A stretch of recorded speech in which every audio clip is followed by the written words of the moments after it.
Bien, hermano, buenos días con cada uno de ustedes nuevamente. Vamos a continuar con nuestro estudio del Discipulado uno, mis primeros pasos. Bien, ¿qué tema tocará el día de hoy? A ver, los que ya tienen el manual saben, algunos, o que ya en algún momento llevaste el discipulado, ¿qué tema corresponde al día de hoy? La semana pasada estuvimos viendo, hablando con Dios, y ahora, ¿qué tema nos toca? ¿Alguien? ¿Nada? Bien, el día de hoy lo que nos corresponde es mi iglesia, ¿no? O sea, ¿qué es lo que el Señor dice sobre su iglesia? Y bueno, también es nuestra iglesia. Bien, vamos a verlo entonces. Mi iglesia. Primero vamos a definir a la luz de ciertos versículos y quizás existen muchos otros más que nos definen qué es la iglesia, pero vamos a hacerlo a ver a base de ciertos versículos que tenemos aquí. ¿Qué es la iglesia? Bueno, dice. ¿Qué es la iglesia? Dice. Primero debemos entender que la iglesia viene a ser la que el mismo Señor Jesucristo lo instituyó y que Él mismo lo va a edificar, dice, ¿no? Según Mateo 16:18, un pasaje muy conocido y a veces mal citado por los católicos, ¿no? Cuando Él dijo, ¿no? Que eh, tuvo una conversación con Pedro, ¿no? Y ¿por qué? Porque se estaba diciendo muchas cosas sobre Jesús, ¿no? Y Pedro dice, ¿no? Le dice, y tú eres Pedro, le dice, ¿no? Pero antes de eso, Pedro dice que Jesús es, ¿alguien se acuerda? El Hijo de Dios, ¿no? Pedro le dice, ¿no? Que Jesús es el Hijo de Dios. Entonces Jesús le dice, y tú eres Pedro, ¿no? Y sobre esta roca edificaré mi iglesia, en el sentido de que sobre él, ¿no? Sobre esa verdad que acaba de decir Pedro, Jesús iba a edificar su iglesia, ¿no? Entonces, interesante cuando Jesús dice mi iglesia, ¿no? Entonces, bien, entonces, vamos a seguir viendo, dice, Cristo habló en futuro, ¿no? De edificar y habló de la iglesia como algo suyo, dos cosas que debemos de puntualizar así, ¿no? Que él la iba a edificar y lo otro que le pertenece a él, ¿no? Dice, esta iglesia que Cristo iba a edificar, este, ya existe y sigue creciendo. Bueno, vendríamos a ser nosotros, ¿no? Normalmente se cree que iglesia vendría a ser antes, ¿no? Yo de niño consideraba eso, ¿no? Quizás tú también, de muy pequeño considerabas que la iglesia era un local donde de pronto iban las personas a rezar, decía yo, o orar, y tenía una cruz, ¿no? Ahí de como símbolo, qué sé yo, ¿no? Y entonces uno pensaba que eso era la iglesia, ¿no? Pero en realidad, mis hermanos, eso no es la iglesia, ¿no?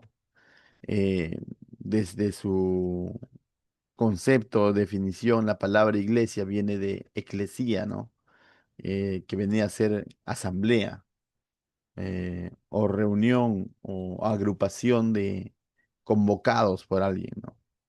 Es más, la palabra iglesia o sea, se usaba incluso antes de entrar al ámbito cristiano, se usaba normalmente, es una palabra griega, por cierto, pero se usaba cada vez que las personas, un líder, un gobernante de un pueblo, de una comunidad, llamaba a una eclesía, es decir, llamaba a una asamblea. Básicamente eso significa iglesia, ¿no? Asamblea, reunión de convocados, ¿no?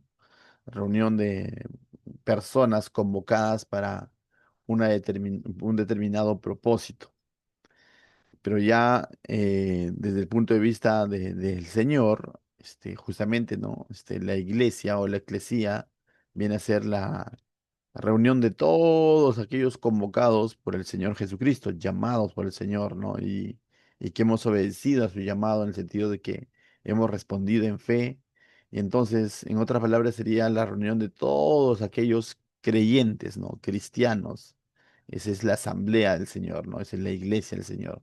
Todo aquel cristiano o toda aquella persona, vamos a decirlo así, gentil o judío, que ha depositado su fe en Cristo, ¿no? Y ha respondido al llamado del Señor. Bien, entonces, y esa es la iglesia del Señor, ¿no? Y el Señor tiene diferente, en algún momento quizás hicimos este estudio en otra serie, donde el Señor tiene diferentes maneras de cómo llamarnos, ¿no? Dice que somos el cuerpo, somos la casa, somos un ejército, nos habla en términos milicia, somos su familia, y así podemos encontrar, somos columna y baluarte de su verdad, y así puedes encontrar muchas otras formas como el Señor nos llama, pero mis hermanos, lo más esencial, tú y yo venimos a ser la iglesia del Señor. Todo aquel creyente, toda persona que ha respondido al llamado del Señor, es la asamblea, es la iglesia del Señor, ¿no? Entonces, y es por eso que Él dice que Él lo va a edificar, porque en Él, solamente en Cristo podemos ser iglesia, ¿no? En entender que Él es el Hijo del Dios, y en entender de que Él es el Hijo de Dios y que fue a la cruz a pagar por nuestros pecados y, y depositar toda nuestra confianza en Él, reconocerlo como nuestro Señor y Salvador. Eso nos hace salvos, pero también nos hace parte de la familia de Dios, ¿no? Dice aquí, en un sentido universal, ya en un sentido universal, la iglesia, eh, dice, no, no es necesariamente lo que decía, ¿no? O sea, cuando hablan de un sentido universal, tenemos que hablar de lo siguiente. Creo que lo tengo en la siguiente diapositiva. Este, no, no lo tengo acá, quizás en la siguiente, pero voy a adelantar un poquito, ¿no? Si hablábamos de que la iglesia es una asamblea, o toda aquella persona que ha respondido en fe al Señor Jesucristo, eso traspasa el espacio-tiempo, ¿no? Es decir, puedes tener tú hermanos o personas que han creído en Jesús y que son tus hermanos, por cierto, que están ahorita en Japón, otros podrían estar en la sierra del Perú, otro puede estar en el África, entonces traspasa toda geografía, ¿no? Es todo ese conjunto de personas que han creído en Cristo, son la iglesia, entonces, pero también traspasa el tiempo. Hay muchas personas que a través de la historia, miles y miles y millones quizás de personas que han depositado su fe en Cristo, ellos también son la iglesia. Nosotros somos la iglesia y los que han de creer en un futuro, y quizás nosotros ya no estemos aquí incluso, pero sigan creyendo en el Señor Jesucristo, son su iglesia. A eso se le conoce como un sentido universal, ¿no? Otros lo conocen como la iglesia invisible del Señor, ¿no? Eh, Bien, que no se limitan a un espacio, no se limitan a un lugar, a un local, ¿no? Bien, entonces ahora sí vamos a ir dando respuesta a... Si no, pues, está fallando el mouse, me van a disculpar. No lo tengo acá. Bien, no sé por qué comienza desde el punto 3. Vamos, o si alguien tiene ahí en su manual el punto 1 y 2, lo respondemos. Yo ahorita estoy viendo en mi diapositiva y veo que alguien se lo ha comido. No sé si alguien tiene ahí en su manual, nos lee la pregunta 1 y 2. Yo tengo acá en mi manual 1 y 2. Ya ves, la 1 y 2 justo hablaban de la Iglesia Universal, que no lo tengo. Algo ha pasado. Bien. Pregunta uno, que no lo tengo en la diapositiva, por cierto, pero ya, ustedes lo tienen ahí quizás en su manual. La pregunta uno es, ¿con qué se compara la iglesia según 1 Corintios 12:27? Según 1 Corintios 12:27, la pregunta es, ¿con qué se compara la iglesia? No sé si alguien lo tuviera, sería excelente.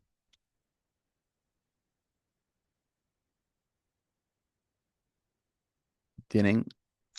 Pastor, dijo, disculpe, dijo Primera de Corintios 12:27. Correcto.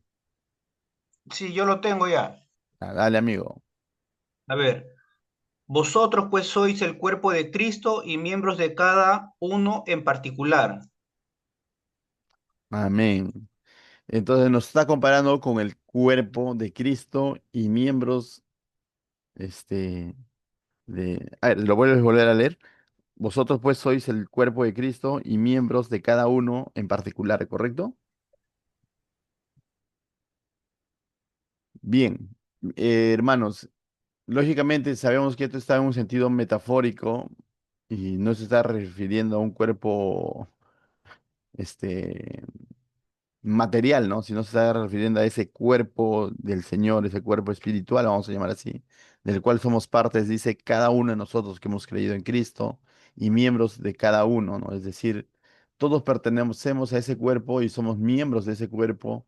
Y por ende, quisiera explayarme un poco más en esto, ¿no? Por ende, vamos a tener funciones incluso diferentes, ¿no? Así como en un cuerpo humano tiene distintos miembros y cada miembro es distinto, no en dignidad, no en valor, pero sí en función, ¿no? Cumple una función diferente. Lo mismo ocurre con el Señor, ¿no? El solo hecho de ser ya miembro de su cuerpo, eso te da una dignidad, vamos a decirlo, ¿no? Te da un valor, no porque ese valor nazca en ti, sino porque ese valor nos los otorga Él, nos. Ahora somos su iglesia, somos su cuerpo y por ende tenemos, vamos a decir, un especial cuidado por el Señor, pero también una gran responsabilidad de vivir una vida a la altura de eso, ¿no? ¿Entiende? Entonces, a donde tú vayas, eres miembro del cuerpo de Cristo. Y para esto, lo que yo le decía, para explayarme un poco, esto traspasa geografía, traspasa el espacio, traspasa el tiempo, ¿no?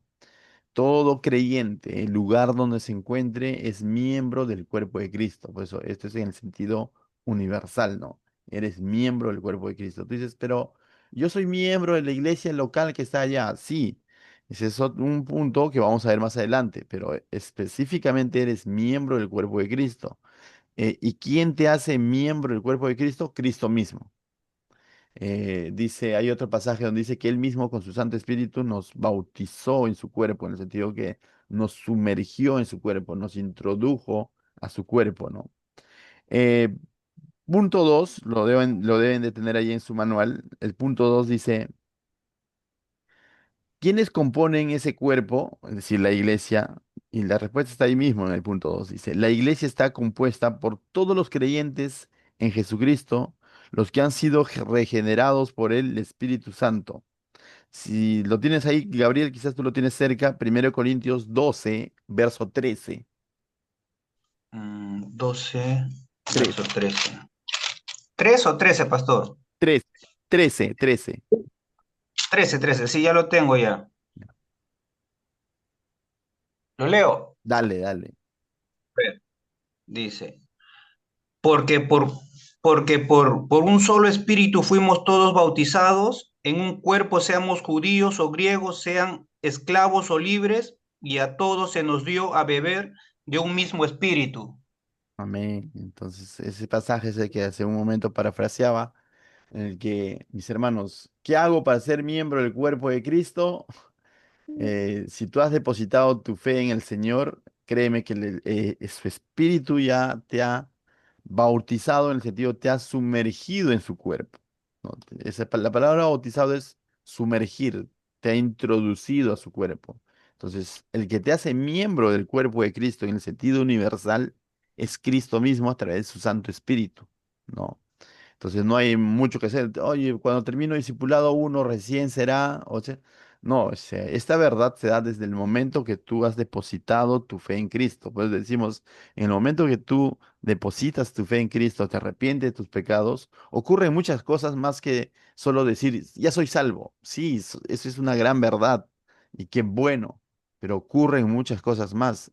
Ahora eres miembro del cuerpo de Cristo gracias a la obra sobrenatural del Espíritu Santo, quien te ha introducido en ese cuerpo, ¿no? Entonces, ¿por qué? Porque por ahí vas a escuchar, dice, no, él todavía es participante, aún no es miembro de la iglesia.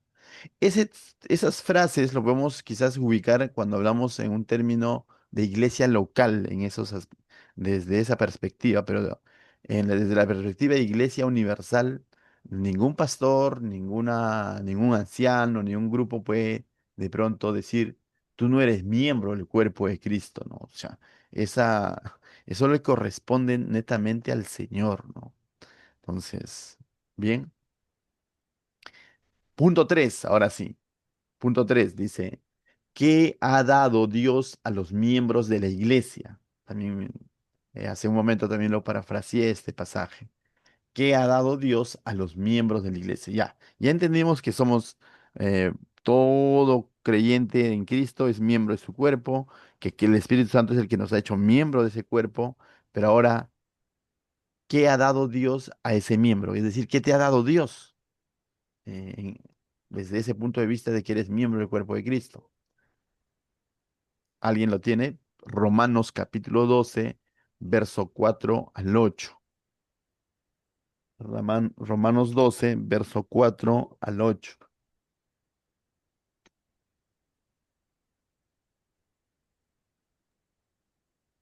No sé si lo tienen ya ahí. Lo pueden Ya lo leer. tengo, pastor. Dale, Gabrielito, dale. A ver, dice, porque de la manera en que un cuerpo tenemos muchos miembros, pero no todos los miembros tienen la misma función. Así nosotros siendo muchos somos un cuerpo en Cristo y todos miembros los unos de otros, de manera que teniendo diferentes dones según la gracia que nos es dada, y si él y si el de profecía úsese conforme a la medida de la fe, o si de servicio en servicio, o el que enseña en la enseñanza, el que exhorta en la exhortación, el que reparte con liberalidad, el que preside con solicitud, el que hace misericordia con alegría. Amén.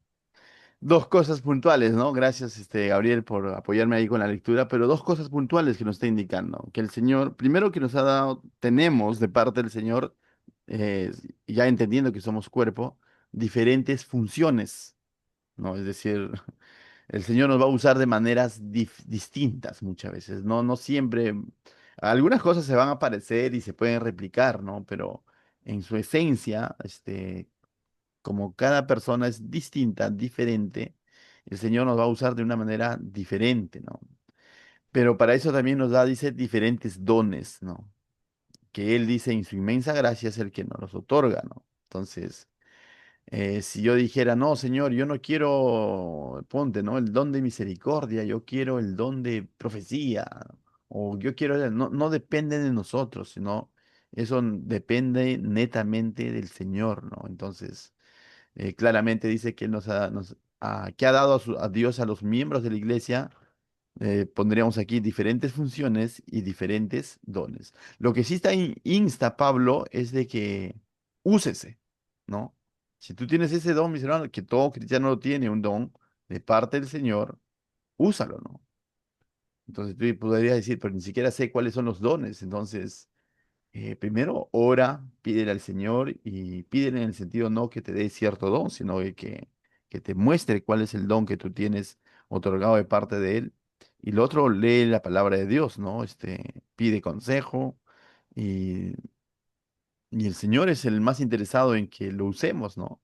Entonces, pero a veces no hacemos uso de eso por desconocimiento o a veces ya conociendo igual no, vamos a decirlo así, por cierta pereza espiritual y no debe ser así, ¿no? Entonces, ¿qué ha dado Dios a los miembros de la iglesia? Vamos a ponerle aquí funciones y dones, ¿no? Básicamente es lo que ha dado a los miembros de su iglesia. Ha dado muchas otras bendiciones más, mis hermanos, pero desde ese concepto de miembros nos ha dado funciones y dones.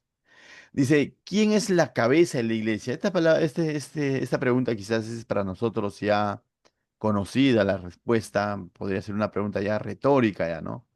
Pero créeme, cuando uno es nuevo creyente, todavía viene con ciertos conceptos preconcebidos, ¿no? Cuando uno es nuevo creyente, todavía viene con ese concepto que de pronto algunos incluso dicen, ¿no? Piensan que el pastor es la cabeza de la iglesia, otros piensan que en el cristianismo protestante, evangélico, el que profesamos, existe alguna especie de papa, ¿no? Así como creen los católicos, porque uno viene de esa cultura, ¿no? Piensan que existe una cabeza de papa, un líder tal vez existe ahí dentro de los cristianos, y él es como que la cabeza, ¿no? En ciertas sectas se ocurre esto, ¿no? Como que de pronto tienen su propio papa, apóstol, qué sé yo, ¿no? Líder, ¿no?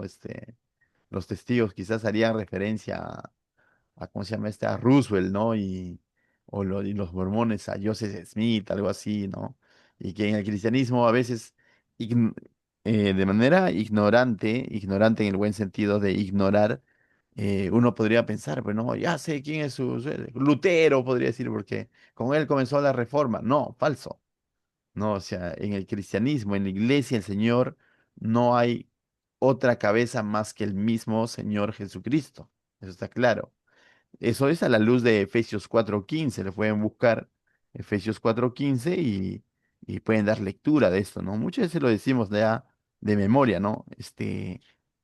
Eh, Cristo es la cabeza, ¿no? Entonces, 4:15 dice lo siguiente, acá lo tengo, dice, sino que siguiendo la verdad en amor, crezcamos en todo aquel que es la cabeza, esto es Cristo. El apóstol ahí está exhortando a un crecimiento personal, espiritual, debido a la función que están cumpliendo los líderes en la iglesia, líderes, ministros, vamos a llamar así. Y él aclara, ¿no? Que él mismo instituye evangelistas, pastores, maestros, pero al mismo tiempo, después de aclarar eso, que todo eso él constituye para poder edificar su iglesia, para poder crecer los miembros de la iglesia, pero al mismo tiempo aclara, ¿no? Para crecer en la estatura de la cabeza de la iglesia, y esto es Cristo, ¿no? Entonces, qué bueno, está hablando de la importancia de los ministros del Señor, pero al mismo tiempo aclara quién es la cabeza y a quién debemos de ver, ¿no? Ya. Eso por un lado, ¿no? De que tenerlo claro, pero por otro lado, mis hermanos, también entender lo siguiente. No solamente tenerlo de manera conceptual en la mente, sino vivirlo así, ¿no? Vivir esta verdad, ¿no? Que la cabeza de la iglesia es Cristo, ¿no? ¿Por qué? Porque eso nos conlleva mayor responsabilidad. El sentido de ser cabeza algo de algo es de que la cabeza por lo general es el que dirige. Y en este caso, entonces dices, o sea, ya entendí que el que me dirige no es un ser humano imperfecto como el pastor o un papa cristiano. Eh, entonces, si es Cristo mismo, con mayor razón debo de seguirle, con mayor razón debo ser guiado por él. Ahora, ¿y de qué manera Cristo, siendo la cabeza, dirige mi vida? A través de su Santo Espíritu, quien Él ha enviado para guiarnos, dice, a toda verdad, pero para redarguirnos del pecado. Y el Espíritu Santo lo puede hacer de una manera tan, tan, tan sobrenatural e interna y hablar a tu mente, a tu corazón. Pero tiene un medio general, tiene un medio oficial, que es a través de la palabra. A través de la palabra el Espíritu Santo te va a guiar conforme la cabeza que es Cristo. Pero también a la luz de Efesios 4, dice que el Señor constituye siervos para que también edifiquen tu vida. Entonces el Señor ciertamente Él es la cabeza, pero va a usar probablemente hermanos en Cristo como tú, como yo, para poder guiarnos, para poder guiar nuestra vida, liderar nuestra vida, ¿no? Y ahí es donde tenemos que verlo esto con mucho cuidado, ¿no? No puedes decir, tú no eres quien para decirme algo porque mi cabeza es Cristo. Amén. Parece, es cierto, pero también no olvides, y si el Señor Jesucristo está usando a esa persona para guiarte, y si el Santo Espíritu está usando a esa persona para guiarte, entonces tener cuidado, ¿no? Tanto para el que está siendo guiado como para el que guía, ¿no? El que guíe desde, siempre desde la luz de la palabra de Dios, porque el Señor le está mostrando así. Y el que es guiado también entienda esto, ¿no? El Señor Jesucristo es tu cabeza, es la cabeza de la iglesia, pero usa sus siervos, usa su palabra, usa su Santo Espíritu para guiar tu vida, ¿no? No olvidar eso. Bien, ¿quién es la cabeza de la iglesia? Cristo, vamos a poner acá, ¿ya? Seguimos. Según Efesios 1:12, ¿para qué existe la iglesia? Retrocedemos un poquito. Allí en Efesios 1:12 dice lo siguiente, ¿no? Lo voy a leer. Dice, a fin de que seamos para ustedes, dice, no, perdón, estoy leyendo mal, a fin de que seamos para la alabanza de su gloria, nosotros los que primeramente esperamos en Cristo, dice. ¿Para qué somos entonces, mis hermanos?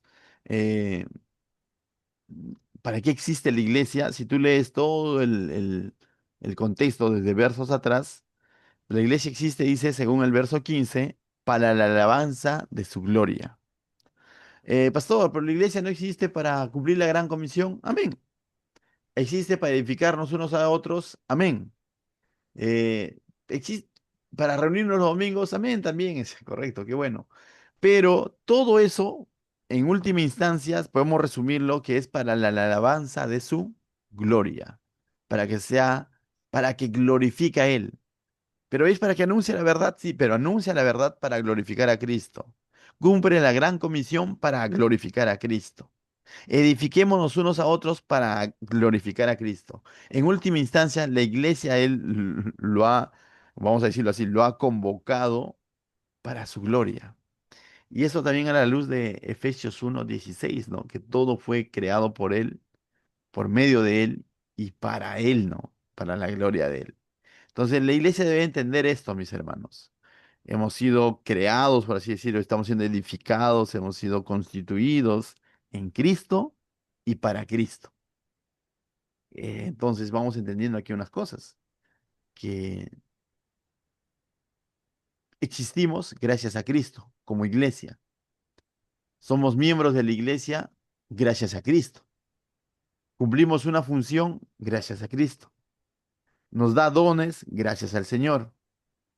Y entonces, si Él hace todo, esto es ¿para qué? Para su gloria.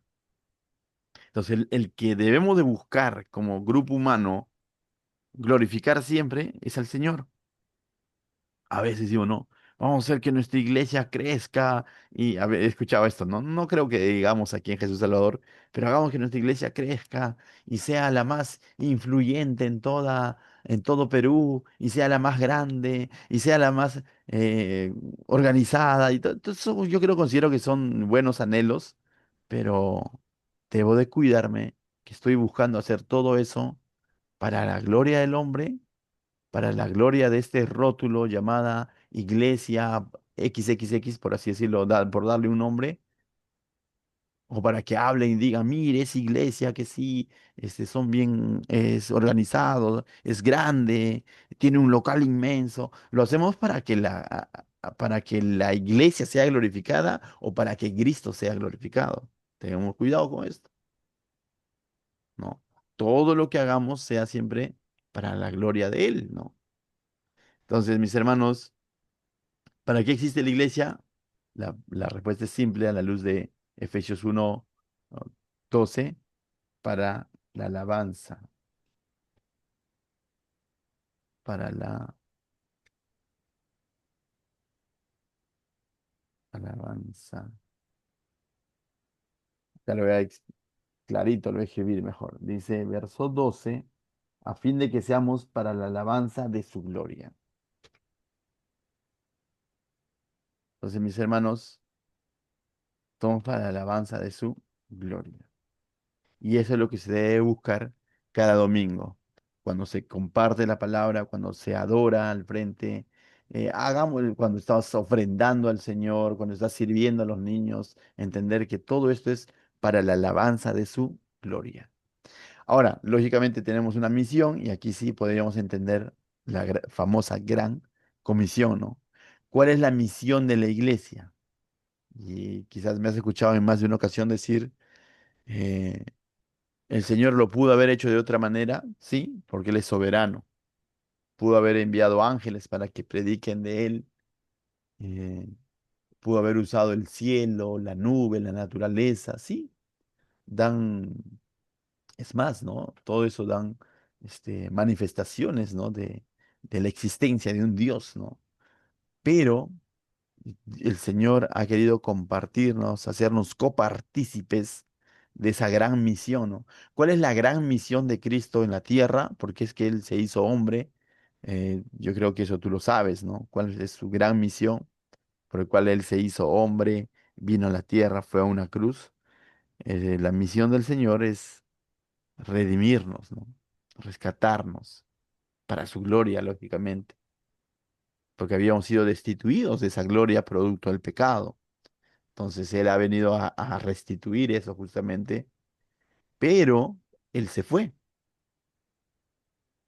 cumplió su gran misión y ha ido a preparar morada, ¿no? Para todo aquel que va a creer en Él. Pero mientras tanto, Él dio una gran comisión a todos aquellos creyentes en su momento y ahora para nosotros, ¿no? Por tanto, id y haced discípulos, dice, a todas las naciones, enseñándoles que guarden, ¿no? que guarden todo aquello que Él había enseñado, ¿no? Todo lo que Él hizo en esencia, ¿no? Este, entonces, nosotros en ese sentido somos copartícipes, mis hermanos. Por eso se le conoce como la gran comisión. No es que vamos a ir a una cruz, pero sí lo que vamos a hacer es anunciar lo que Cristo ya hizo, anunciar la misión que Cristo cumplió. Y es interesante que para eso Él nos ha enviado, dice, el otro igual que Él, ¿no? Para que nos guíe justamente a hacer esto. A la luz de Hechos 1:8, ¿no? Dice que recibiréis, cuando venga el Espíritu Santo, recibiréis poder para que me sean testigos, ¿no? Es decir, para testificar justamente su gran comisión, ¿no? Para testificar su gran misión, vamos a decirlo así. Entonces, mis hermanos, a él le plació hacerlo a través de su iglesia.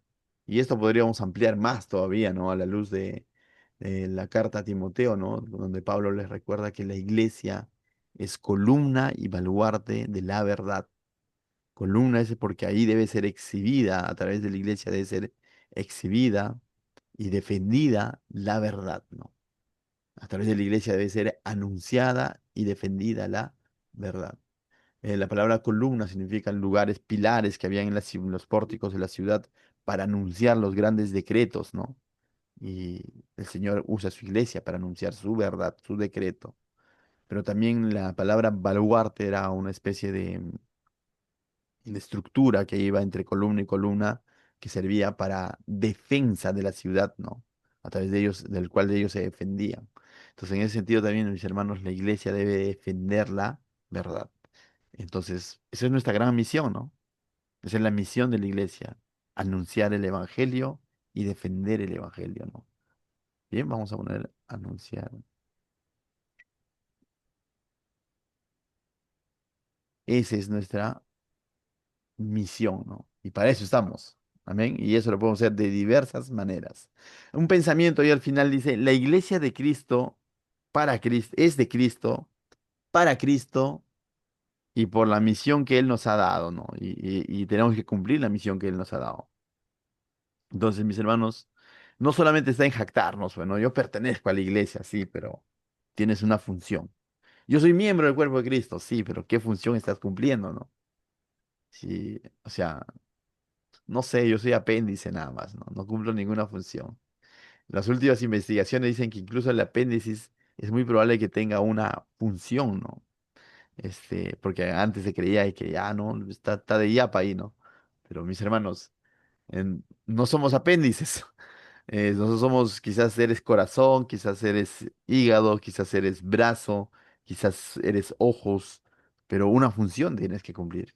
Y cuando un miembro del cuerpo de un cuerpo deja de funcionar, se atrofia, ¿no? Deja de cumplir su función, se atrofia.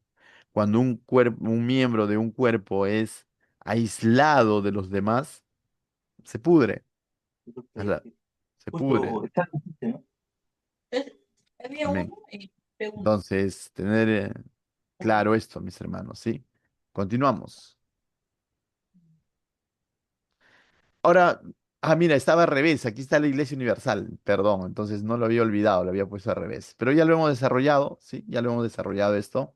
Entonces, ahí lo acomodamos entonces. Bien, Ok. seguimos entonces. Sí, Ahora sí. sí vamos a hablar un poco de la iglesia local, mis hermanos. De la iglesia local. Ya hemos hablado de la Iglesia Universal, ¿sí? Ahora vamos a hablar un poco de la iglesia local, porque también existe este concepto de iglesia local. Dice, la iglesia local es un grupo de personas nacidas de nuevo, bautizadas. Eso parece lo mismo, ¿no? Sí, es lo mismo. Estamos hablando del mismo grupo de personas, pero desde otra perspectiva, ¿no? Dice, y organizadas para glorificar a Dios, edificarse mutuamente y proclamar el evangelio. Aquí viene lo interesante. Un grupo de personas nacidas de nuevo, Iglesia Universal, bautizadas y organizadas para glorificar a Dios. Y aquí venimos a un punto diferente. Am, recuerda, para ser miembro de la Iglesia Universal del Señor, o sea, no dependes de nadie más que directamente el Señor, ¿no? Pero para ser miembro de una iglesia local, por su propia definición, necesitas pertenecer a un grupo local, a un grupo humano en el cual tú estés en contacto. Yo no puedo estar en contacto ahorita con Martín Lutero, que es miembro de la Iglesia Universal. Uno, porque vivía en Alemania y en otro tiempo. Pero desde la concepción de iglesia local, necesito, dice, para yo edificarme mutuamente, necesito estar en interacción con esas personas. Para proclamar el Evangelio como iglesia también. ¿Lo puedo hacer de manera individual? Claro. Pero entonces ya está hablando de un concepto más vivencial en el sentido de que y la iglesia está lleno también de este concepto de iglesia local, mis hermanos, dice, cuando se reunían el primer día de la semana y se reunían en la sinagoga y hacían, todos tenían las cosas en común, Efesios 2, ¿no? Perseveraban unánimes, en comunión unos con otros, o sea, está hablando en un sentido de iglesia local que pertenecían a un grupo humano específico.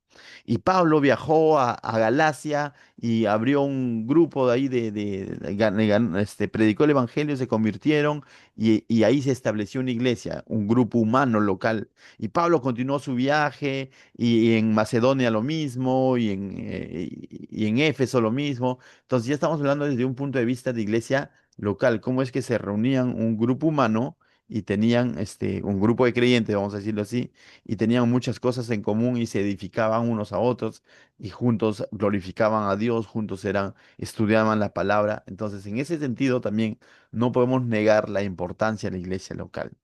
Pero para esto, definitivamente, decía alguien, ¿no?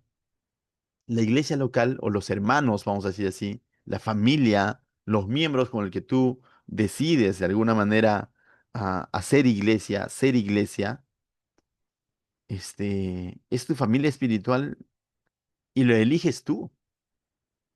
A diferencia de nuestra familia natural, ¿no? Es el que nos tocó, ¿no? Pero mis hermanos, cuando uno se hace parte de una iglesia local, en su gran mayoría es porque lo eliges, ¿no? Y entonces, en ese sentido, mis hermanos, debemos de valorar bastante el sentido de la iglesia local, ¿no? Según Hebreos, mira, 10, 24, 25 dice, cuando dice, ¿no? No dejando de congregarse y todo lo demás, pero ahí hay una palabra clave, ¿no? Para estimularnos al amor y las buenas obras, dice, ¿no? Entonces, ¿qué significará esta frase? Estimularnos al amor y las buenas obras. Si alguien tiene una respuesta o algún pensamiento ahí mientras busco Hebreos 10 24 sería excelente.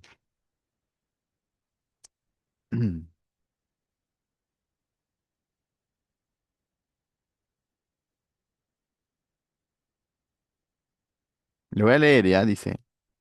Y considerémonos unos a otros para estimularnos al amor y a las buenas obras. Y ahí dice, no dejando de congregarnos, como algunos tienen por costumbre, sino exhortándonos tanto más cuanto veis que aquel día se acerca, ¿no? Y acá dice, no dejando de participar unos con otros, ¿no? Porque el hecho de participar, aquí quizás las formas pueden cambiar, pueden ser a través del Zoom, los domingos, los sábados con adolescentes, los domingos en la tarde con los niños, los domingos en la noche. Otras iglesias lo hacen los domingos en la mañana y hacen una reunión presencial mitad de semana, un miércoles, quizás. Las formas pueden cambiar. El punto de fondo es de que no debemos de dejar de participar unos de otros, porque recuerda, somos miembros eh, unos con otros, ¿no? Pero dice para estimularnos, ¿no? Al amor y a las buenas obras. Entonces, ¿qué entendemos estimularnos? Nos dice, ¿no? ¿Qué quiere decir la frase estimularnos al amor y las buenas obras? Si alguien tuviera a él, los teólogos. Bien, en vista de que no hay todavía ni uno. Básicamente, mis hermanos, el Señor dejó principios bien claros, ¿no? Por ejemplo, cuando se le preguntó, ¿cuál es el más grande mandamiento, ¿no? O cuál es el mandamiento que está por encima de todo. Él respondió un dos por uno, ¿no? Dijo, amarás al Señor tu Dios con todo tu corazón, con toda tu mente. con todo lo que tienes, ¿no? O sea, y eso uno lo puede hacer desde casa, lógico. Esa es una responsabilidad, es un mandamiento y es personal. Pero el Señor lo ligó rápidamente a lo segundo, ¿no? Dijo, ¿no? El segundo, y a tu prójimo como a ti mismo, ¿no? Y este amar al prójimo no queda en un mero sentimiento, decir, sí, tengo buenos deseos por mi hermano, que le vaya bien, pero de lejos, no. O sea, desde un punto de vista bíblico, este amor ágape del cual el Señor Jesús habla, Él da grandes ejemplos de cómo manifestar este amor, ¿no? Este amor significa entrega, sacrificio, tiempo, dedicación, el desprenderse de algo. Y eso yo no lo puedo hacer de manera aislada. Necesito primero mi prójimo, a alguien próximo en la fe a mí, a quien manifestarle este amor. Y cuando hablamos de buenas obras también igual, ¿no? Podemos relacionarlo esto al hacer uso de nuestros dones, ¿no? Y también desde el punto de vista del fruto del Espíritu Santo, ¿no? Paciencia, por ejemplo. Yo no puedo decir tengo paciencia si vivo un cristianismo aislado. ¿Tengo paciencia de quién? ¿De mí mismo? Entonces, cuando habla del don de misericordia, ¿no? Por ejemplo. O sea, soy misericordioso conmigo mismo. O sea, cuando se habla del don de enseñanza, o sea, para enseñar se necesita alguien que está siendo enseñado. Cuando habla del don de presidir, es decir, es como liderar, guiar. ¿A quién? ¿No? Entonces, y así, con cada uno de los dones o también aspectos del fruto del Espíritu Santo, te has dado cuenta que para encontrar su aplicación necesitas pertenecer a un grupo humano ya no universal, ¿no? Sino más local, en los cuales tú puedas congregarte, como dice el libro de Hebreos, ¿no? Y estimularte al amor y a las buenas obras, ¿no? Y si lo dejamos de hacer, justamente nos estamos aislando. No dejas de ser cristiano, pero dejas de cumplir tu función, dejas de ejercer tu don, ¿no? Y dejas de también, de lo siguiente, ¿no? O no dejas que otros ejerzan su función para contigo, ¿no? A no ser que ya lo sepas todo, ¿no? O sea, cuando en realidad dice debemos de edificarnos unos a otros. Bien, hermanos, ¿qué quiere decir la frase estimularnos al amor y a las buenas obras? Es poner en práctica, por así decirlo, el fruto del Espíritu Santo y los dones del Espíritu Santo, ¿no? O también es poner en práctica el gran mandamiento del Señor, ¿no?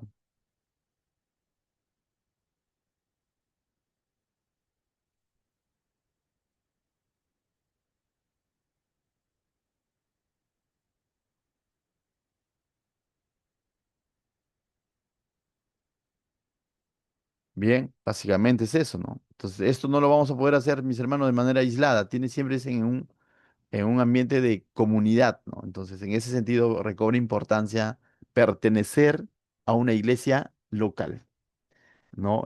Pertenecer a una iglesia local. Bien, dice, ¿enseña la Biblia que el creyente debe ser parte de una iglesia local?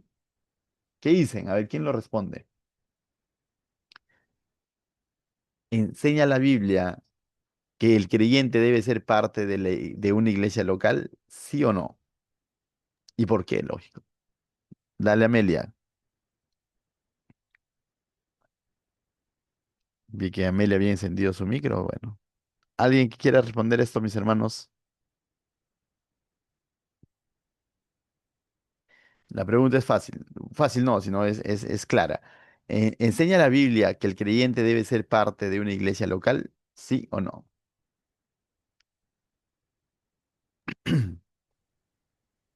Hoy quiero responder. Dale, Cristian, dale.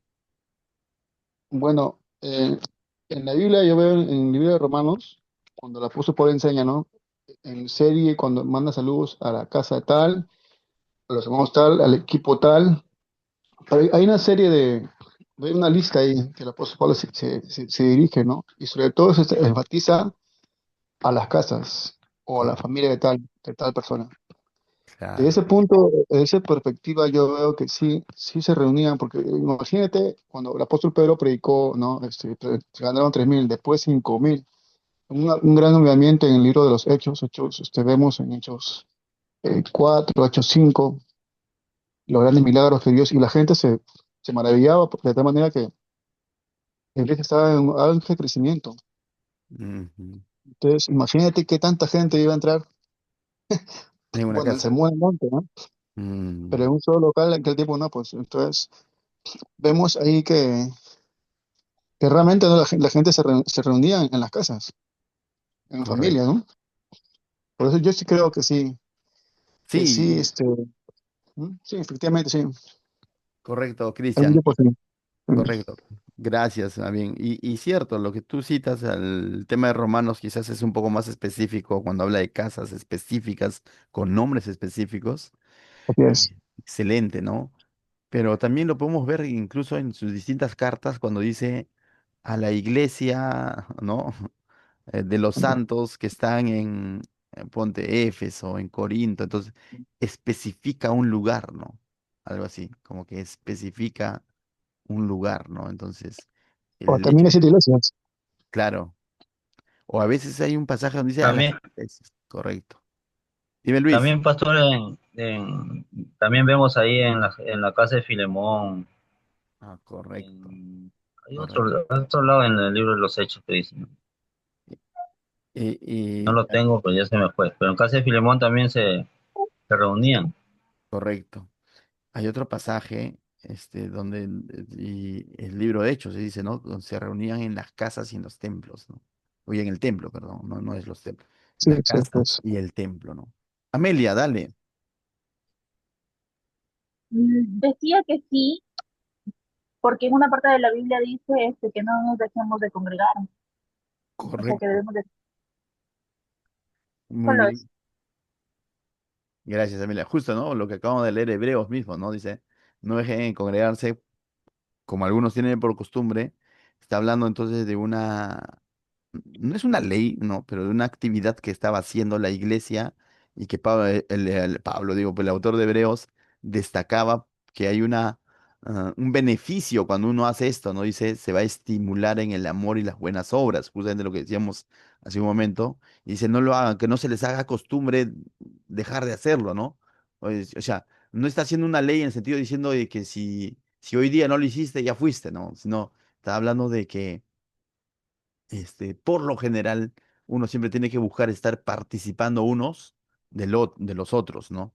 Entonces, el mismo libro de Hechos, capítulo 2 también aclara, como decía Cristian hace un momento, ¿no? Y usa palabras como unánimes, estando juntos, reunidos, cosas como esos, ¿no? Entonces eso indica de que había una acción de estar perteneciendo a un grupo humano, ¿no?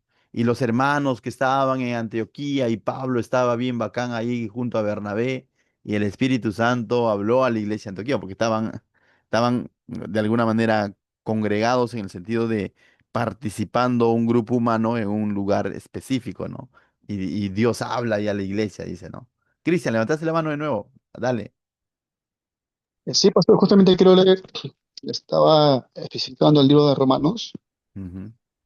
y ahí salta, en Romanos 16 está explícitamente, Romanos 16. Bueno, igual es el 15, pero bueno, el contexto está más adelante, pero bueno, para ser más explícito. Dale, El dale. 15 dice, saluden también a Filólogo, a Julia, a Nereo, a la hermana y a Olimpia, y a todos los creyentes que se reúnen con ellos. Salúdense unos a otros con amor cristiano.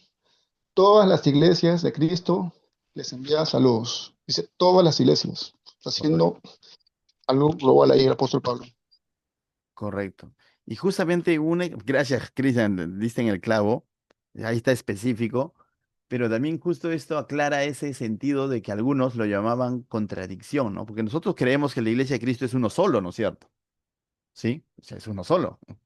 Eh, pero también creemos cuando la Biblia dice las iglesias, y ahí decían, mira, se contradice. No. ¿Por qué? Porque uno está viendo desde una concepción universal, la iglesia de Cristo es una. No hay dos, tres iglesias del Señor, desde desde un punto de vista universal, ¿no? Pero desde el punto de vista local del cual Pablo escribía sus cartas, o sea, a esto es cuando dice todas las iglesias, está haciendo referencia a las iglesias locales, ¿no? Que estaban en diferentes lugares, ¿no? Y os mandan saludos, ¿no? Entonces, qué bueno también, por ese lado también nos aclara un poco ese término, ¿no? Entonces, mis hermanos, gracias también por su participación. Está clarísimo entonces de que sí, ¿no? Sí, sí, está fallando el mouse. Ahí está. Vamos a marcar sí. Cuando dice, ¿por qué? Vamos a citar el texto de Cristian, y ahí hay muchos más quizás. Romanos 16, verso explícitamente, Cristian, Romanos 16, 16. 16, 16, ya, clarísimo, como para no olvidarlo. Entonces, enseña la Biblia que el creyente debe ser parte de una iglesia local. Amén, claro que sí. Entonces ahí viene la importancia, mis hermanos, ser parte de la iglesia. Ahora, puede haber temporadas, de esto debemos aclararlo, puede haber temporadas donde no eres parte de una iglesia local, sí, ocurren situaciones, no es la regla general, no, O- pero siempre uno tiene que anhelar y buscar ser parte de una iglesia local. A veces por temas de viaje o situaciones que puedan pasar, llega un momento, vuelvo a repetir, no dejas de ser cristiano, pero tienes que anhelar, buscar, ¿no? Ser parte de un lugar y orar sobre todo en el Señor, ¿no? De que te haga parte de una iglesia local, porque encontramos muchos beneficios y también encontramos beneficios en el sentido de crecimiento espiritual, pero también vamos a encontrar un lugar donde yo pueda ejercer los dones del Espíritu Santo, ¿no? Bien. 8. ¿Qué otras cosas hacían juntos los creyentes en la iglesia de Jerusalén? A la luz de Hechos 2:42. Yo creo que esto ya lo tenemos todos ya impregnado en nuestra sangre, ¿no? Dice, a la luz de Hechos 2:42, ¿qué es lo que hacían? Perseveraban en la enseñanza de los apóstoles, es decir, hoy en día podríamos decir en la enseñanza de la palabra de Dios o en la Biblia. Tenían comunión, la palabra comunión en su esencia significa, koinonía significa compartir, compartían desde lo más básico como alimentos, pero sobre todo compartían tiempo, cargas, necesidades. Todo eso involucra compartir, ¿no? No solamente es hacer una dinámica y mira qué bien la pasan los hermanitos jugando, no, no, compartir involucra muchas otras cosas más, ¿no? Incluso nuestras cargas, ¿no? Cuando estamos en la reunión de oración dejando nuestros pedidos, estamos compartiendo nuestras cargas, por ejemplo, ¿no? Cuando venimos los domingos, aparte de venir a ser edificados por la palabra y alabar al Señor, también compartimos tiempo, ¿no? Un momento de poder saber cómo estás, ¿no? Saber que perteneces a una familia espiritual, ¿no? Lo otro en lo que perseveraba la iglesia es la oración, ¿no? Ahí está, la oración y el partimiento del pan, que no es otra cosa más que la Santa Cena, ¿no?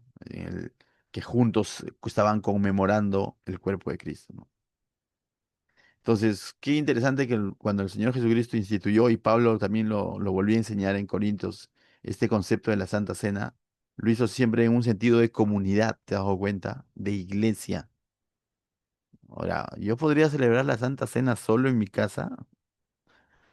Puede ocurrir, yo conozco que hay familias que lo hacen y no está mal, pero entender de que cuando se estableció y Pablo lo enseñó, lo hizo dentro de un contexto de iglesia local y hablándole que como iglesia no dejen de hacerlo, ¿no? O sea, puede haber casos, como te digo, enfermedad que no te permite congregar, qué sé yo, y bueno, como familia pueden organizar el partimiento, conmemorar el sacrificio de Cristo, ¿no? Pero cómo es que Pablo lo enseñó fue un contexto de iglesia, ¿correcto? Bien. Entonces, la respuesta está ahí ya prácticamente. Pasamos al punto 9. Dice, al ser miembro de la iglesia, usted debe ayudarla. Dice, no, si tenemos responsabilidad, pues no. ¿En cuáles maneras podría ayudar a su iglesia? Vamos a verlo a la luz de la palabra, ¿no? Según Gálatas 6:2, si me apoyan yendo a Gálatas 6:2 y damos lectura. A ver, ¿De qué manera yo puedo ayudar, ¿no? En mi iglesia local? Porque si yo digo que voy a ser edificado en la iglesia local o va a haber un beneficio es porque alguien más lo está haciendo. Entonces yo también tengo que ser alguien más para que otro lo esté haciendo, ¿no? Entonces, cuando ya entendemos este sentido de pertenencia a una iglesia local, no lo vamos a ver como que tengo que ir yo para dar algo. Sí, pero así como tú vas a ser beneficiado, todos tenemos una responsabilidad, ¿no? Entonces al final todos nos beneficiamos. A ver, Gálatas 6:2 dice, voy a leerlo ya. Dice, sobrellevad los unos las cargas de los otros y cumplid así la ley de Cristo. ¿De qué manera entonces puedo ayudar en mi iglesia? Llevando la carga de los otros, ¿no? O sea, dice, llevad, lo voy a volver a leer, dice, am, hermanos, les comento que ya me va a faltar lentes dentro de poco. Dice, bueno, llevad los unos las cargas de los otros y cumplid así la ley de Cristo. Entonces, ¿qué entendemos por esto, no? De llevar la carga los unos de los otros, ¿no? Siempre en todo grupo humano va a haber situaciones que se presentan, que afligen a veces, que sobrecargan quizás, y para eso debe estar los hermanos de la iglesia, ¿no? Para ayudarnos, vamos a decirlo así, ¿no? En momentos de necesidad, aflicción, a veces de manera oficial, todos como iglesia, a veces de manera particular, ¿no? Y eso involucra muchas cosas, en realidad no solo es lo material, es el simple hecho de tener a alguien que te pueda escuchar, quizás, ¿no? Hoy en día con la tecnología quizás eso lo reducimos a un audio, lo reducimos, lo canalizamos a través de un texto, pero, o las reuniones de oración que tenemos los miércoles, por ejemplo. Pero la idea es esa, ¿no? Llevar la carga los unos de los otros, ¿no?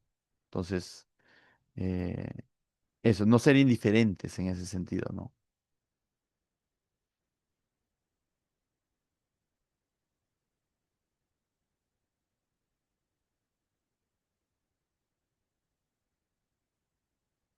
Llevar la carga los unos a los otros. Bueno, está muy bien. Ya. Según Gálatas 6:10, dice, 6:10, acá lo tengo listo. Así que, según tengamos oportunidad, hagamos el bien a todos y mayormente a los de la familia de la fe. Definitivamente está hablando de los hermanos en Cristo, ¿no? Entonces, nuevamente ahí vemos la importancia de la iglesia local, ¿no? Dice, hacer el bien, ¿no? Y cuando dice mayormente a los de la familia de la fe, ¿no? Entonces, como que incluso da un orden, ¿no? Entonces, mis hermanos, hablábamos de don de misericordia, por ejemplo. No sé si hay un don de repartir, me parece que sí, ¿no? Este, sí, sí hay. Entonces, mis hermanos, no sé si tú has conocido personas, yo conozco personas que son muy desprendidas, por ejemplo, ante una necesidad, y el Señor les ha dado ese don, ¿no? ¿Eso significa que solamente esa persona tiene que serlo? No, todos somos llamados a ayudar. Pero estas personas lo hacen con tal naturalidad porque tienen eso de parte del Señor, ¿no? O sea, se desprenden muchas veces para ayudar al prójimo y qué bueno, ¿no? Este, entonces, ¿de qué manera podemos ayudar? Haciendo el bien, según a la luz de Gálatas 6:10, ¿no? Haciendo el bien. Seguimos. Según Primera de Pedro 4:10, si alguien lo tiene, porfa, me ayuda con Primera de Pedro 4:10 y otro puede ir buscando Segunda de Corintios 9:7, ¿no? Para poder seguir avanzando.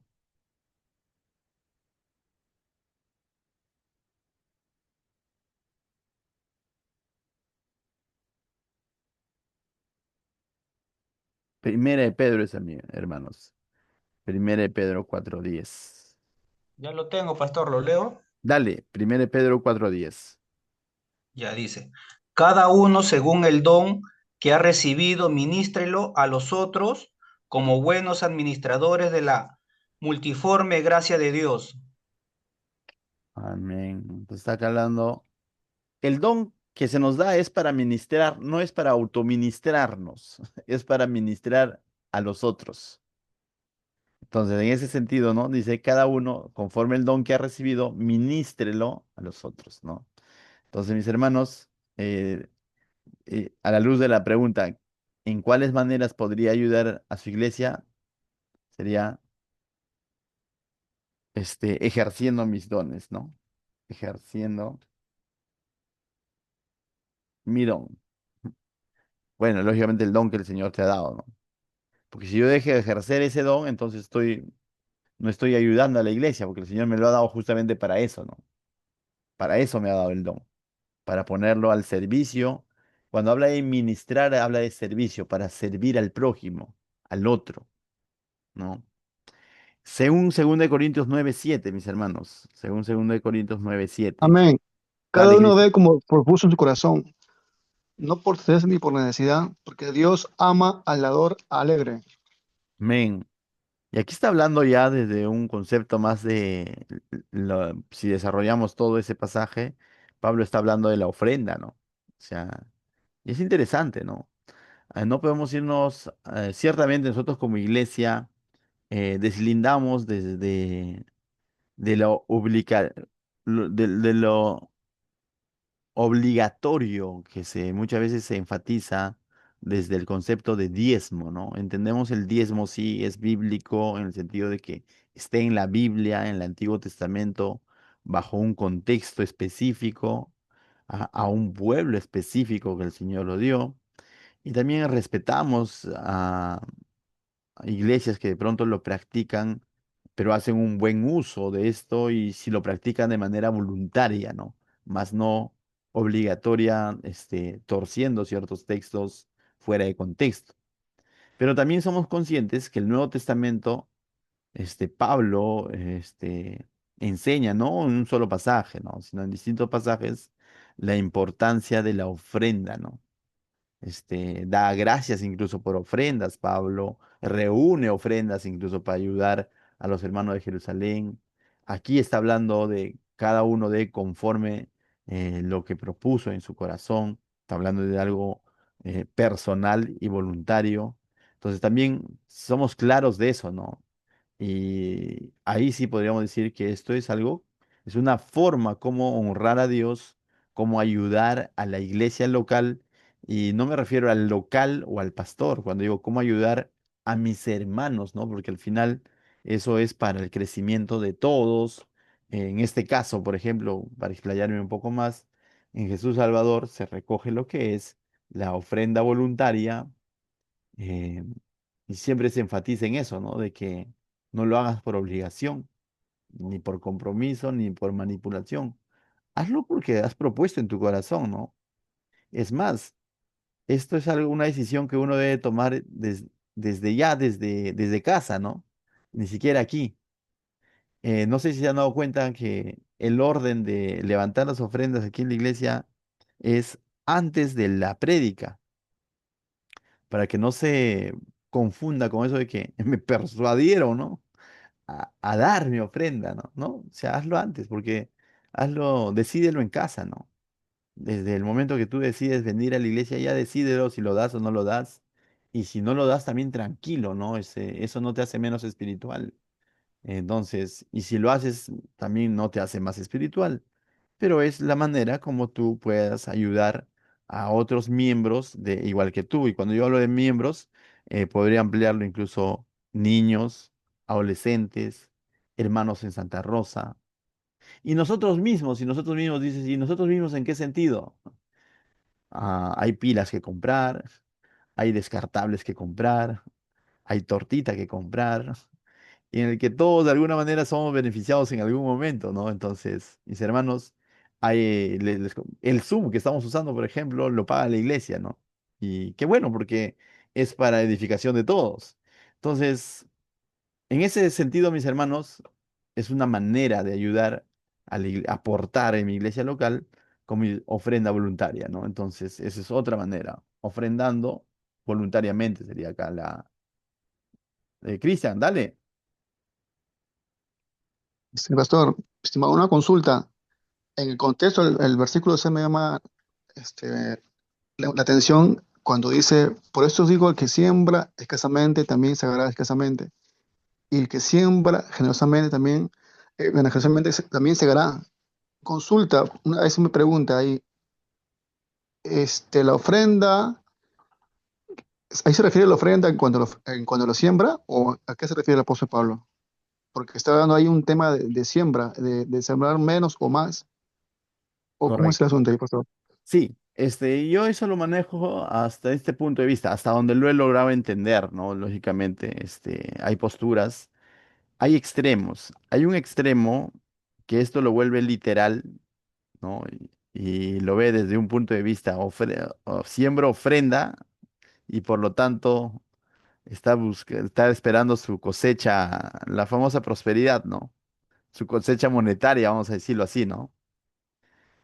No sé si me dejo entender. Ese es un extremo del cual deslindo definitivamente, ¿no? O sea, no necesariamente está prometiendo eso, ¿no? Pero sí está hablando de un sentido de proporcionalidad en el sentido de que esto va quizás también a la luz, a la luz de que cuando dices mejor dar que recibir, en el sentido, mis hermanos, de que Dios es un Dios justo. Dios es un Dios que honra a los que le honran, como principios generales por encima de todo esto, ¿no? Entonces, ahora, no podemos reducir la ofrenda a una moneda. Cuando está hablando de sembrar, de ofrendar, yo considero de que sí está refiriéndose a la ofrenda, ¿no? Voluntaria, tal como lo ha dicho, pero está poniendo ahí un principio como la del agricultor, ¿no? Que cuando siembras algo va a producir algo, ¿no? Pero ese producir sí ya lo dejo. ¿De qué maneras el Señor me va a bendecir? Lo dejo en la soberanía del Señor, ¿no? Que no necesariamente va a ser monetario su retribución, ¿no? Y lo otro, también cuidarme, sí, sí, o sea, el Señor va a retribuir ese desprendimiento, lo hace, créeme que lo hace, pero cuidar mi corazón de no hacerlo por la retribución. ¿No? O sea, ahí viene mi equilibrio, ¿no? Sí creo que el Señor retribuye a los que de pronto siembran, no solo en el sentido monetario, sino siembran de su tiempo, ejercen su talento, o ayudan a la iglesia. Yo creo que el Señor los retribuye, ¿no? Pero cuidar nuestro corazón de no hacerlo por la retribución. Porque ya si lo hago por la retribución, ya estoy perdiendo la esencia de la ofrenda. Recordemos que la ofrenda en esencia es nuestra muestra de agradecimiento por lo que Dios ha hecho. No tanto es para que Dios haga. Porque si yo voy a ofrendar para que Dios haga, entonces viene ahí a un tema de interés, ¿no? Entonces, de eso debo de cuidar quizás mi corazón, ¿no? De hacerlo siempre con agradecimiento, pero entender también que el Señor finalmente va a retribuir, ¿no? O sea, pero sí, deslindo de esos si siembras tanto, entonces te va a dar más, ¿no? Y si siembras más, no llevarlo al punto numeral, sino al punto de lo cualitativo, de lo esencial, ¿no? De saber de que si estás sembrando en las cosas del Señor, el Señor va a saber recompensarte, ¿no? En su momento, de la manera como Él considera, ¿no? Considero que hay hermanos que son muy desprendidos y que siembran en el Señor y no necesariamente yo los veo ricos, ¿me entiendes? O sea, porque a veces se maneja ese concepto, ¿no? No sé si he respondido, Cristian, o he confundido más, pero espero y se haya entendido. Bien. Seguimos entonces.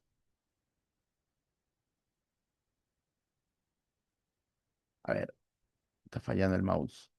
Ahí vamos. Dice la siguiente pregunta, mis hermanos. Dice, ya que los líderes son puestos por el Señor, ¿cuál debe ser la actitud correcta hacia ellos?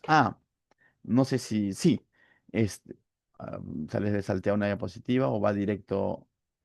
Hay un pasaje abajo antes de entrar a la pregunta 10, perdón.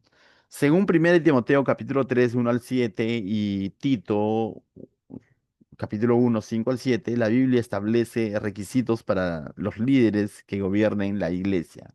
No tanto requisitos, quizás características, ¿ya? Dice, porque puede alguien cumplir estos requisitos, todo creyente es llamado a cumplir estas características, pero si no hay un llamado de parte del Señor, eso no te hace pastor, ¿no? Decir, yo cumplo todo esto, entonces ya soy pastor, o soy anciano, o soy diácono. No, pero si lo eres, es una característica, que es algo que te debe caracterizar, ¿no?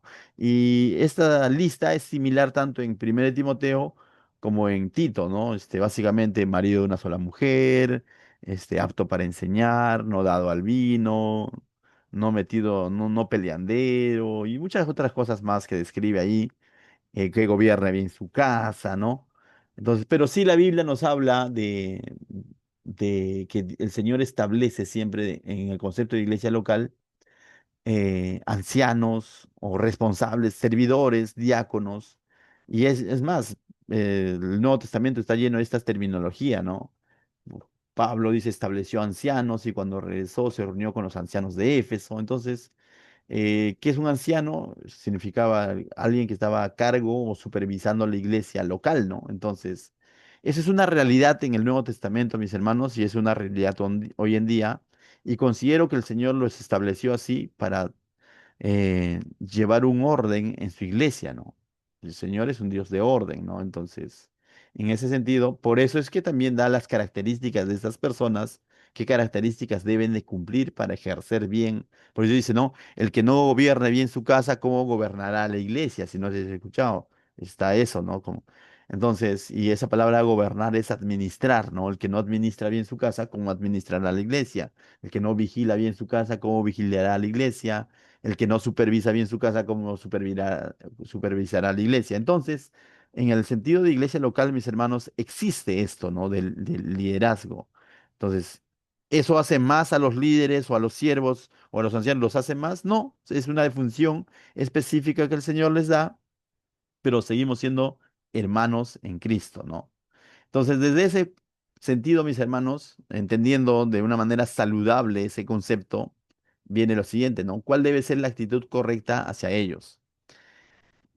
Según a la luz de 1 Tesalonicenses 5, lo pueden ir buscando, 5, verso 12 al 13, y también pueden ir buscando Hebreos 13, 17.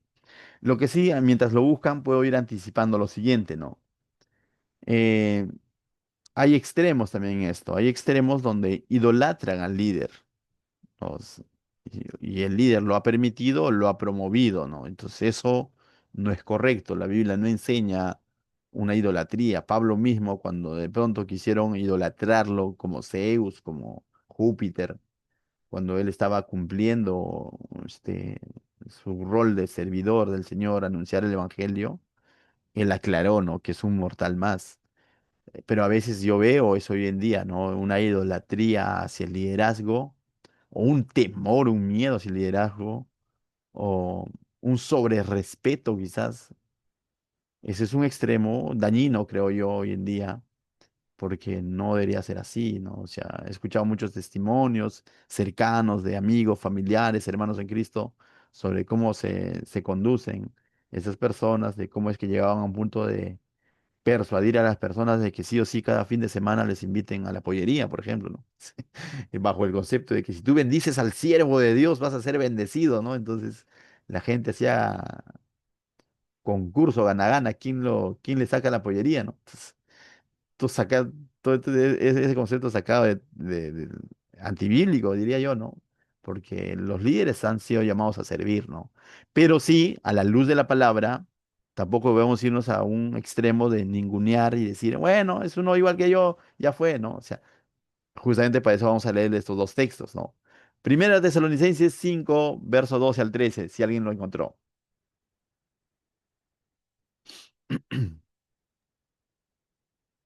Sí, pastor, ya lo encontré ya. Dale, Gabriel. Sí, dice, os rogamos, hermanos, que reconozcáis a los que trabajan entre vosotros y os presiden en el Señor y os amonestan y que los tengáis en mucha estima, amor por causa de su obra. Tened paz entre vosotros. Correcto, gracias, Gabriel. Bueno, está explícito, creo, ¿no? ¿Qué actitud debemos tomar? Estima, ¿no? Eh, Reconocimiento, dice, ¿no? Reconozcáis, ¿no? Honra quizás, ¿no? Pablo habla de doble honor, ¿no? En el sentido de que respeto y también que tenían que, Pablo habla incluso de un derecho, ¿no? Que era de parte del, del anciano, del líder o el supervisor que Dios haya puesto, ¿no? Dice que son dignos de doble honor, ¿no? Entonces, mis hermanos, ciertamente la iglesia es llamada, yo no quiero llevar esto al lado literal, en el sentido de que, hermanos, tienen que reconocerle un sueldo. Este, hay contextos y hay contextos. Ese es uno. Pero los principios están claros. Creo yo, honrarlos y estimarlos, ¿no? Entonces, hasta ahí. Según el contexto, ya cada iglesia se organiza. Y también en esto tiene mucho que ver el siervo, ¿no? En qué es lo que tú estás esperando de parte de la iglesia, ¿no? Y de parte del Señor. ¿En quién está tu confianza? ¿En la iglesia o en el Señor? Lógicamente, ¿no? La congregación es llamada a honrar, a estimarlo, pero también el siervo es llamado a cumplir su función, ¿no? Entonces, ah, honra, vamos a ponerle acá, y estima, ¿no?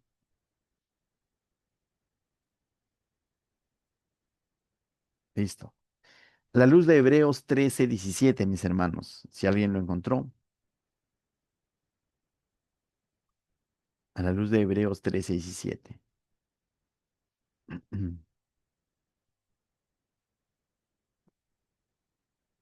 ¿Cuál es la actitud que debemos tener hacia un líder en la iglesia, ¿no? Hebreos 13:17. Yo lo tengo acá. 17. Dice, obedeced a vuestros pastores y sujetaos a ellos, porque ellos velan por vuestras almas, como quienes han de dar cuenta, para que lo hagan con alegría y no quejándose, porque esto no es provechoso. Entonces aquí está hablando el autor de Hebreos, dice, obedeced y sujetaos. Nuevamente en un contexto de iglesia local, ¿no? Entonces, en ese contexto de iglesia local, al haber un orden, al este pastor ser llamado a administrar la iglesia, no solo él, sino un grupo de ancianos, ¿no? Al ser llamados a administrar la iglesia, gobernar lo llama el término bíblico, pero es administrar la iglesia, este, en ese sentido, el autor de Hebreos está haciendo un llamado a la obediencia y a la sujeción, ¿no? Pero en el contexto de iglesia local. Yo no podría ir y decirle a un cristiano de otra iglesia local, hermano, por favor, usted tiene que apoyar con esto, porque me va a decir, ¿por qué le tengo que obedecer o sujetarme, ¿no? Ahora, eso es aclarando eso. Lo otro, incluso dentro de la iglesia local, esto es en cuanto a todo lo que involucra las actividades o las funciones dentro de la iglesia local, ¿no? Yo creo que cada cristiano sigue manteniendo su autonomía en su vida personal y un pastor llega hasta un punto de consejero en ese sentido, ¿no? La obediencia al cual está hablando aquí es en el sentido de iglesia local, en cuanto a la enseñanza, en cuanto a la organización, en cuanto a los roles. En ese sentido debe haber una obediencia y sujeción, ¿no? Es decir, decir, ¿no? Patricia, este domingo, por favor, puedes cantar tú debido a que la hermana Sofía está delicada de salud. Y en ese sentido, Patricia es llamada a obedecer y a sujetarse, mientras ella no tenga algo por encima como tema de salud laboral, ella podría decir, no, pastor, no puedo por tal motivo. Ok, se respeta, ¿no? Porque es ya un tema más personal, ¿no? O por ejemplo, ¿no? Hacer un rol, decir, hermano Roy, usted va a orar para aperturar el servicio el día domingo. Y viene Julio y dice, no, man, no, pastor, eso yo lo quiero hacer, ¿no? Entonces, en ese sentido, debería haber una obediencia, una sujeción en el sentido de organización y funcional de la iglesia, ¿no? Ahora, en la vida ya personal de cada uno, el pastor llega a un punto a una línea bien delgada de consejero, ¿no? De aconsejar. A no ser que sea un pecado que esté dañando a la iglesia, entonces también el pastor llega a un punto de exhortar y evitar que se haga eso, ¿no? Si es un pecado personal que lo está agobiando a la persona, también el pastor puede exhortar, más ya queda en la persona si lo obedece o no lo obedece, ¿no? Porque ya es un tema con Dios. Entonces, siempre es aclarar eso, mis hermanos. ¿Por qué? Porque he escuchado testimonios como, por ejemplo, ¿no? Una esposa no sujetándose a su esposo porque el pastor le dijo, ¿no? O un hijo no sujetándose a sus padres porque el pastor le dijo, ¿no? O sea, el pastor le dijo, me vienes el sábado y el hijo, si el padre no le da permiso, simplemente el hijo no va, pues, ¿no? Entonces, ya ese es un tema familiar donde el pastor no tiene una injerencia, puede ser un consejo, una invitación, mas no tiene una injerencia directa, ¿no? Dice, no, papá, no lo voy a hacer. ¿Por qué? Porque el pastor me dijo. Sí. El papá va a decir con toda, no puede haber dos cabezas en ese hogar, no puede haber dos cabezas en un matrimonio, ¿no? Entonces hay una sola. Cabezas en ese sentido, ¿no? Porque la cabeza final es Cristo. Entonces, mis hermanos, es claro tenerlo esto, ¿no? Porque se habla tanto, se dice tanto o se malinterpreta tanto estos pasajes y se piensa que hay que obedecer al pastor en todo, ¿no? Y no es en todo. Es en situaciones que involucran la iglesia y el funcionamiento de la iglesia local, ¿no? En ese sentido, sí hay un orden, ¿no? Entonces, aclarado eso, voy a poner acá obediencia y sujeción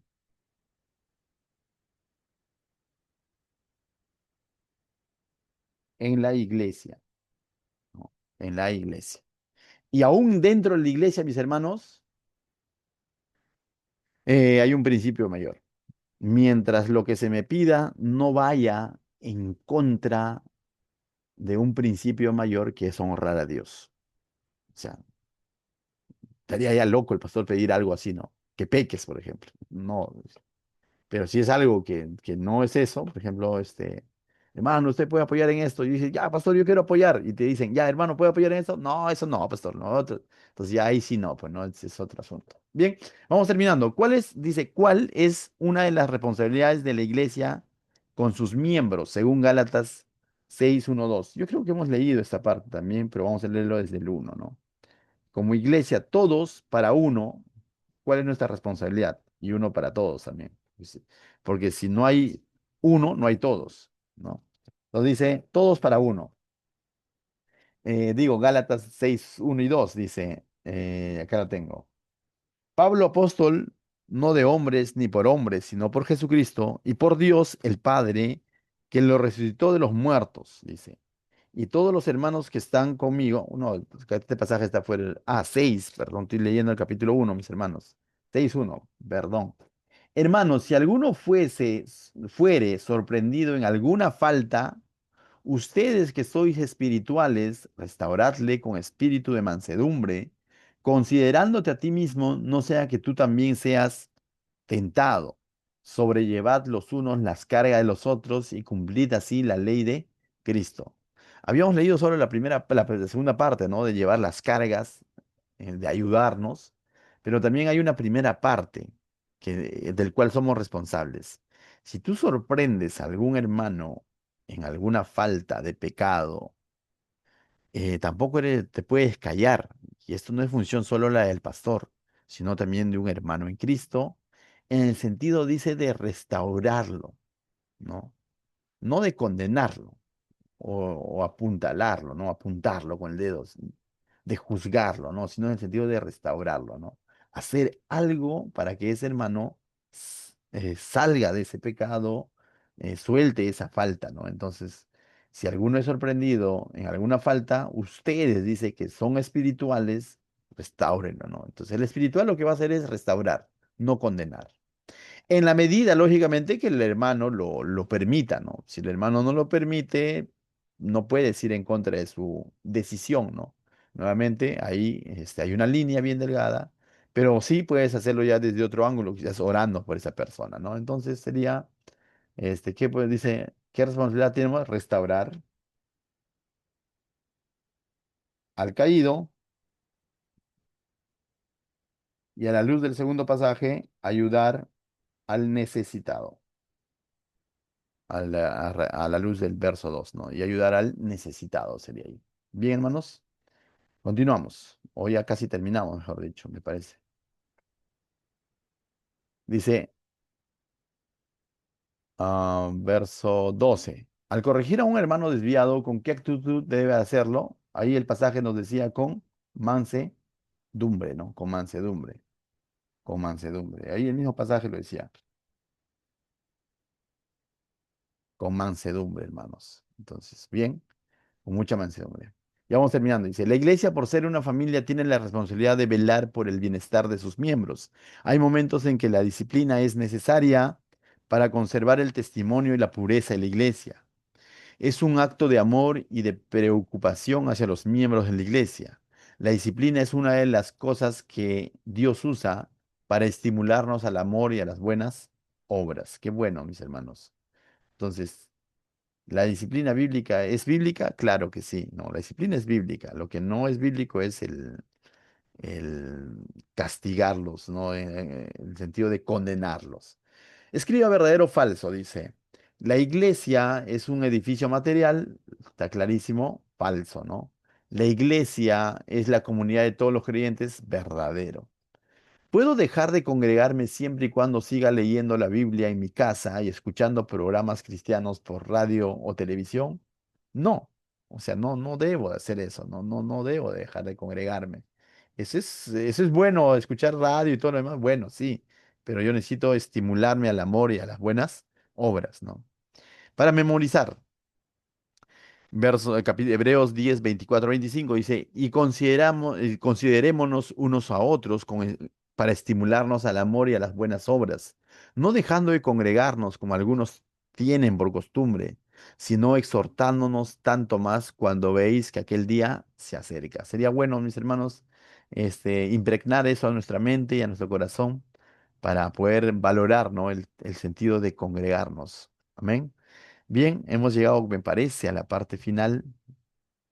Bien, listo, hermanos.